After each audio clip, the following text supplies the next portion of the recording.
আসসালামু আলাইকুম সুপ্রিয় ভিউয়ার্স, কেমন আছেন সবাই? আমি ঘুরতে আসলাম রাজনগর মাতিউরা চা বাগানে।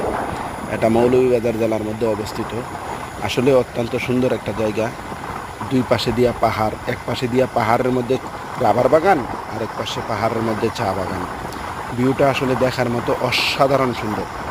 যারা না দেখছেন তারা আসলেই এটা অনুভব করতে পারবেন না, এটা সৌন্দর্যতে কতটুকু। এখানে আপনার নাই ধুলাবালি, ফ্রেশ হাওয়া, মেঘলা আকাশ, দেখার মতো অত্যন্ত সুন্দর একটা ভিউ ছিল। তাই আমরা আসলাম, তো তাই একটু সময় ভিডিও করলাম। আমার এই ধরনের ঘোরাঘুরি খুব ভালো লাগে। আমি একজন ট্রাভেল প্রিয় মানুষ, তাই ট্রাভেল করতে ভালোবাসি, ঘোরাঘুরি করতে ভালোবাসি। আর বিশেষ করে এই যে পাহাড়ের ভিতর দিয়ে আঁকা বাঁকা রাস্তাগুলা, পাহাড় কেটে কত সুন্দর করে করা হয়েছে, এগুলো আসলে মনে হয় যে টিভিতে যে রেসিং রুট দেয়, ওই রেসিং রুটের ভিউ পাওয়া যায় কিছুটা।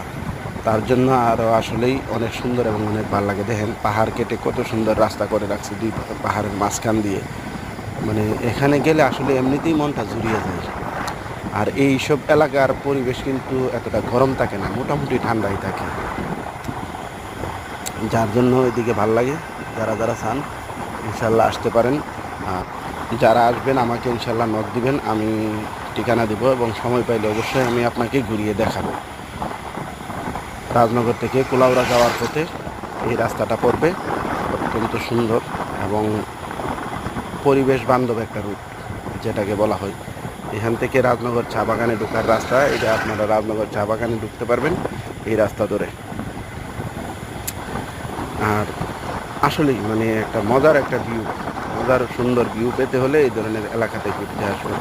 প্রাকৃতিক পরিবেশ, সুন্দর আবহাওয়া, তারপরে একবারে ফ্রেশ মুক্ত হাওয়া, আবহাওয়া, সবুজ শ্যামল আমাদের বাংলাদেশ, প্রাকৃতিক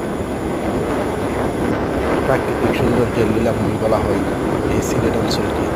যার জন্য আসলে অত্যন্ত ভালো লাগে। তো বন্ধুরা সবাই আসবেন, আমার পক্ষ থেকে সবাইকে দাওয়াত রইল। আসলে অবশ্যই আমাকে নক দিবেন। আমরা মেন মাতিওরা চা বাগানের সামনে এসে পড়লাম। ওই যে মাতিওরা চা বাগানের নেম প্লেট দেখা যাচ্ছে। আমরা এখানে একটু সময় হল্ট করব, তারপরে আশেপাশের ভিউটা একটু ভিডিও করে দিচ্ছি। আর তারপরে আমরা এখান থেকে অন্যদিকে কোলাউড়ার দিকে যাব। তো এখানে একটু সময় হল্ট করলাম। আসলে পরিবেশটা অনেক সুন্দর ছিল, তাই একটু সময় হল্ট করলাম। আর আমরা আসছি প্রায় সন্ধ্যার আগ মুহূর্তে, যার জন্য আর একটু অন্ধকার অন্ধকার লাগে। তো ভিউয়ার্স, ভালো থাকুন, সবাই সুস্থ থাকুন, সবাই আমার জন্য দোয়া করবেন, আমিও সবার জন্য দোয়া করি। আসসালামু আলাইকুম।